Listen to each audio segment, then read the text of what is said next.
आज जागतिक अंमली पदार्थ विरोधी दिन म्हणून साजरा केला जात असतो। आज समाजामध्ये अंमली पदार्थाविरुद्ध म्हणावी अशी जागृती झालेली दिसून येत नाही। प्रत्येक व्यक्तीने अशा प्रकारे जर कोणी अंमली पदार्थ विकत असेल, ड्रग्ज विकत असेल, तर तात्काळ त्याची माहिती पोलीस ठाणे किंवा अन्य ज्या संस्था आहेत त्यांना देणे गरजेचं आहे।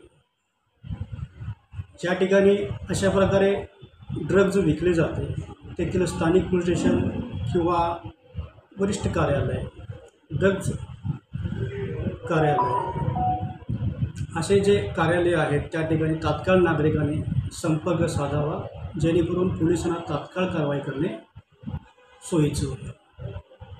नेहमी कॉलेज किंवा पब अशा ठिकाणी चोरून जे असे ड्रग्ज विकतात त्यांच्यावर कारवाई होणे अत्यंत गरजेचं आहे।